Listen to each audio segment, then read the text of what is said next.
The death toll from the devastating floods in the Eastern Cape has risen to 88. This is following the recovery of a 10-year-old girl's body in Libode. Officials say 83 bodies have been positively identified so far, while 5 remain unidentified.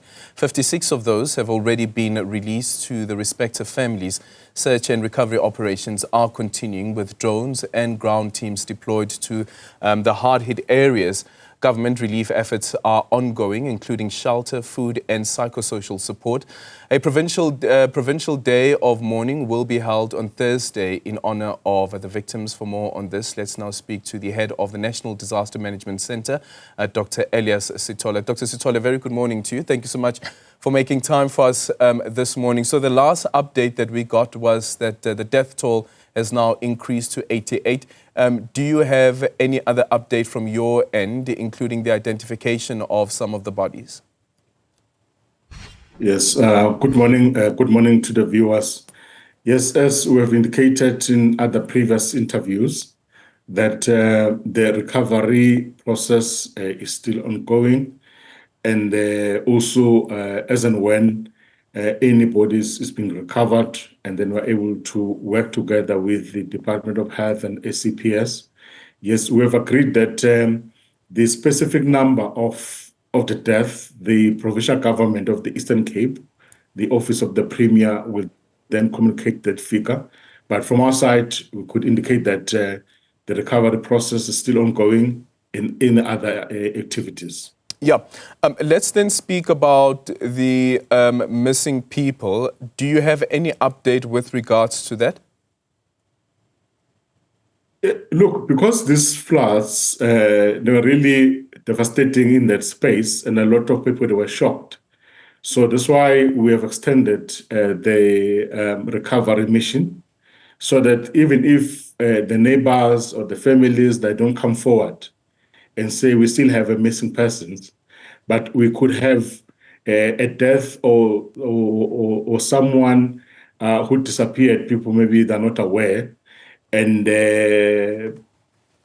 so our recovery teams. That's why we said they must continue, so that any other death, which maybe or disappearing of any person in the community, either the neighbors, they know the person or they don't know the person, but at least the team, we can actually recover that person as well. So we have widening our scope, making sure that we want to recover everyone, whoever they can find themselves where they are. That's why we've also bring the other technologies to be deployed in the space as well. Yeah, and for how long will this recovery operations continue? Look, like we've done in KZN in the floods 2022, there would be a time where we are saying we are now stopping the recovery because we want to move to a stage where now there's better arrangements, there's people that were able to recycle people in the safe places. So there would be a time where we call off the recovery. So, but for now, we've said let's allow the process to continue, but it's not going to continue for too long. All right. What were the challenges in this operation compared to the operations in KwaZulu-Natal, as an example? And we know, of course, that the topography of the two provinces are a bit different. Mm-hmm. Look, each and every floods, it has got its own dynamics. So it's very muddy there in Umtata. And sometimes if it's muddy like this and the amount of water which actually affected that area, sometimes we have got a situation where the body can be completely covered by mud, and then the rescue team, they can't really see it with the naked eyes. That's why we said, let's bring other technologies as well, even though the rescue team, they were using the dogs as well, but they have limitations as well. So those are the other challenges as well, which we've been facing in the ground, but we're able to overcome those challenges. Yeah, and from a resources perspective? Look, in terms of, let me speak first with the issue of the search and rescue teams. We're able to bring on board other organizations like Alamdad and other neighboring provinces to come on board and assist as part of the search and rescue team. So in terms of that part, and then we're able to say that the rescue teams, they are sufficient. So maybe also what we can indicate is that in terms of the resources now, moving forward, in terms of rehabilitation of the roads, the bridges, the water infrastructure, and so on, those are the other challenges which we might need now to overcome, because we want to make sure that the community's life go back into normality. Yeah, it's the first time that, as the Premier has described it, Dr. Sithole, that the province has experienced this level of devastation. Of course, over the past few years, there has been an escalation in terms of the adverse weather affecting the province, but they've never experienced anything of this nature. 88 bodies that have been recovered so far, and that number could increase. But what should be the lessons that are drawn out of this experience, including the ability of rescue teams to respond to an emergency? And this is whether it is rescue teams from the government side or rescue teams that are coming in to assist, including from the private sector. Yeah, look, we've been talking about the challenges which we are facing of people who are residing next to the riverbanks. And the lesson learned from this issue is that we need now to move away from just talk and talk, and then start actioning these things which we've been saying. Because in April 22 floods in KZN, it was a similar situation where people who were residing next to the riverbanks, they end up being affected. So when you go also there in Umtata, you find a similar kind of a situation.